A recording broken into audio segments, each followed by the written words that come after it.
No vídeo de hoje vamos falar do RZTR11, um fundo imobiliário que apresentou queda do valor na sua cota recentemente, tentou fazer uma emissão, mas depois desistiu e considerou as condições de mercado desfavoráveis, mas apesar disso tem apresentado bons resultados.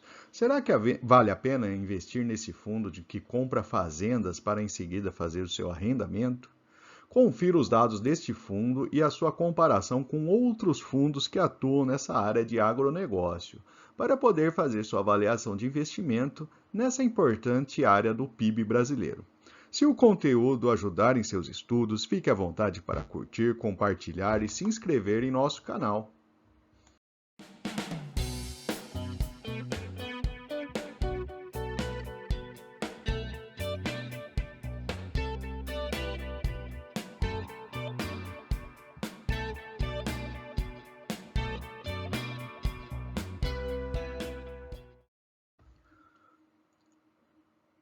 Vamos começar trazendo o portfólio desse fundo imobiliário, que basicamente é composto por diversas fazendas. Nesta tabela temos uma visão completa do portfólio. A primeira característica que chama atenção é o investimento em estados onde normalmente não temos tantos fundos com imóveis assim, como Mato Grosso, Goiás e Piauí. Por serem fazendas, são principalmente áreas produtoras de soja no país. Temos duas modalidades de contratos: o buy to lease, que o fundo compra uma fazenda para alugar para um terceiro, e o sale and leaseback, quando o fundo compra a fazenda de um proprietário e depois aluga para esse mesmo proprietário que vai se tornar o inquilino. Os valores por hectare variam muito em relação à localização e às características da fazenda, então fica difícil fazermos uma correlação imediata. Por fim, são contratos de 10 a 15 anos, garantindo um bom horizonte de retorno do fundo. Agora vamos falar das principais fazendas do fundo. A fazenda Santa Clara fica em Bom Jesus, no Piauí. Trata-se de uma propriedade com mais de 12 mil hectares, dos quais 7.860 são área de plantio. O grupo Fritzen arrendou essa propriedade por 15 anos. Seu uso é para a produção de grãos e fibras. A fazenda Paranatinga fica em Sorriso, conhecida região produtora de soja e milho do Mato Grosso. Tem mais de 8 mil hectares, dos quais 5 mil são produtivos. Arrendada para o grupo Lermen por 13 anos. Por fim, a fazenda Rio Bonito, em Canarana, Mato Grosso. Possui 4.900 hectares, dos quais 4.100 são produtivos.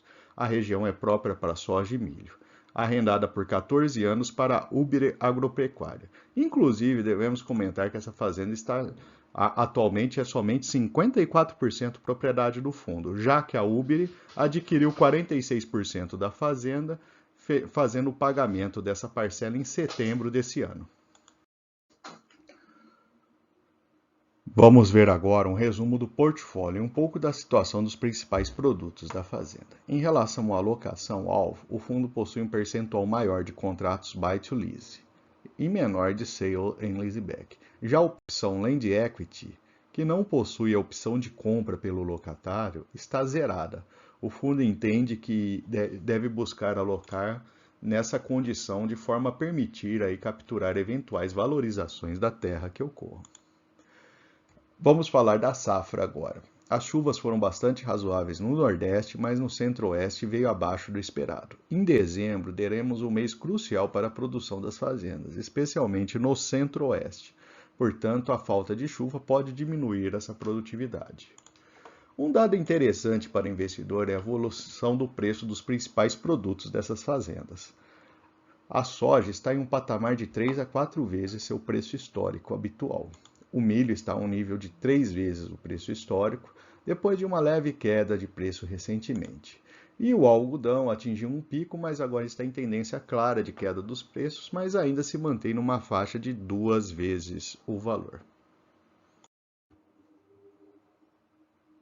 Agora, algumas características do fundo, que começou a ser negociado em outubro de 2020. Foram 2 emissões até o momento. O fundo chegou a avaliar uma terceira emissão recentemente, mas optou por não fazer, já que o preço da cota estava em um patamar mais baixo que seu histórico. A taxa de administração é de 1,25%. O fundo está com dividend yield na casa de 14,6%, com um pouco mais de 1 bilhão de valor de mercado. São 52 mil hectares de área. O prazo médio para o final dos contratos está na casa de 11 anos e meio e o yield médio dos contratos é 12,6%. Agora temos um resumo dos resultados do fundo. No primeiro semestre de 22, o fundo recebeu 91 milhões de receita imobiliária, uma média de 15 milhões por mês, dando um resultado de 80,4 milhões no semestre, uma média de 13,4 milhões. O rendimento tem sido de R$ 1,25 por cota, um retorno bruto acumulado de 14,4% em 2022, acima do CDI do IFIX no período. Vamos passar agora pela comparação do RZTR11 com outros fundos da área de agronegócio. Temos fundos com terras agrícolas, como o BTRA, mas também alguns fundos de logística para o agronegócio, o Casaragro e o BTAL, e os FIAGROS de papéis, como os dois últimos dessa lista, da Capitânia e do Quiné. Comparando todos esses fundos, temos o maior dividend yield no RZTR, que é o segundo menor desconto em relação ao valor patrimonial do grupo. Em compensação, o RZTR tem a maior liquidez diária de longe. Em relação aos outros fundos, também é o maior número de cotistas. Por ter recebido um valor referente à parte de uma fazenda recentemente, o RZTR é o que apresenta o maior valor em caixa no momento. É o maior patrimônio do grupo e também a maior taxa de administração. Assim, o RZTR se posiciona com esses outros fundos que não são idênticos ao RZTR, mas têm características de investir em agronegócio.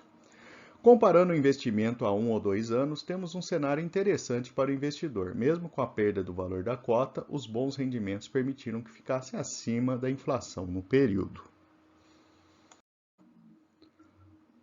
Agora temos a evolução da cota do fundo ao longo do tempo. Como podemos ver, o valor da sua cota está nas mínimas, abrindo uma oportunidade para quem pretende investir nesse tipo de fundo.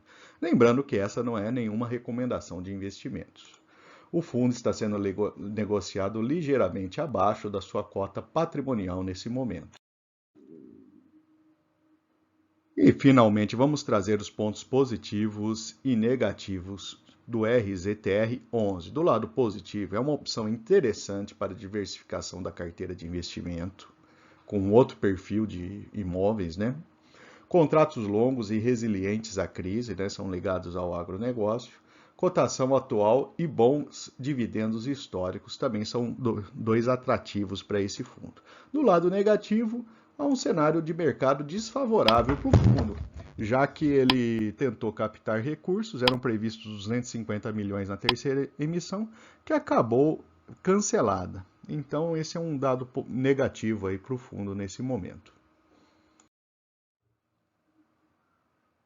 E, por fim, eu vou deixar aqui uma lista de outras análises de fundos imobiliários e duas recomendações de vídeo. Fique à vontade para consultar. Se não for inscrito, se inscreva em nosso canal.